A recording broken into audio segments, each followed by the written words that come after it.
Apprendre à des commerciaux à identifier quel est l'apport de valeur chez le client, c'est quelque chose qui est vraiment important. Et les outils qui nous a permis qui nous a inculqués, nous permettent, je dirais, d'identifier ça avec le même langage entre nous et du coup de partager le diagnostic. Il a fallu faire des évolutions, provoquer des évolutions et leur donner surtout confiance sur le fait que quand on crée de la richesse chez un client, il est légitime d'en prendre une partie. C'est-à-dire qu'en permanence, on met les commerciaux en situation de quasi-échec. Donc tout l'accompagnement, en gros, c'est les mettre en situation de néanmoins y aller et de découvrir que, en fin de compte, c'était pas si terrible que ça. Et la preuve, on a la commande. L'état mental qu'il faut créer chez des ingénieurs, techniciens, pour leur donner confiance dans l'intérêt qu'a apporté de la valeur chez le client. Donc ça, c'est intéressant de le noter, y compris chez les commerciaux qui étaient les plus récalcitrants à la pratique de la méthode Lorinet. Donc ils sont même d'accord pour dire que sur le principe, ils sont contre les recettes, sauf pour la recette Lorinet. Voilà, donc je vous le signale au passage.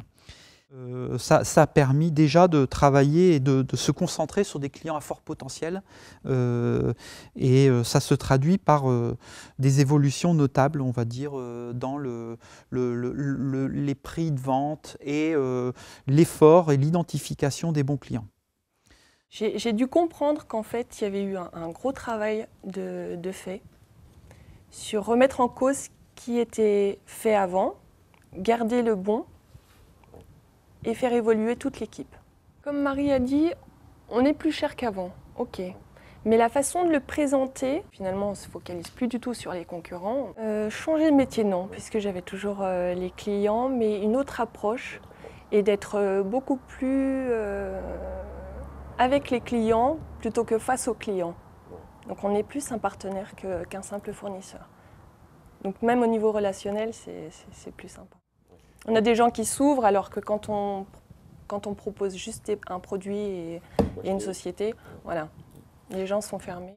Et on discute en interne des points, des avancées, savoir ce qu'on a fait de bien et savoir où on aurait pu être meilleur.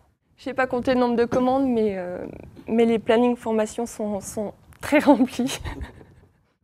J'avais envisagé sur certains collaborateurs de déléguer trop de responsabilités, en fin de compte. Et qu'est-ce que ça a conduit, en fait, dans votre façon de manager et par rapport aux personnes? Je dirais que ouais, j'ai gardé une partie du management que je voulais confier et les personnes sont beaucoup plus à l'aise dans leur poste. Vous avez trop de stress. Trop de responsabilité, stress. Parce que moi, je suis quelqu'un qui délègue très facilement beaucoup de choses. Et c'est vrai que je me rendais pas compte du stress que je provoquais. Alors c'est bien d'avoir cette vision extérieure de Denis qui permet de recentrer des choses. Et puis c'est vrai qu'aussi, il y a quand même un point important que Denis nous a apporté, c'est que par rapport à de la prospection, on essaye de s'orienter sur une certaine typologie de clients qui sont ouverts au travail collaboratif. Et s'ils ne le sont pas, les rendre ouverts. Oui, ça c'est possible, mais c'est plus difficile. Ouais, mais voilà, c'est possible. Ouais, c'est possible. Ils nous permettent aujourd'hui d'aborder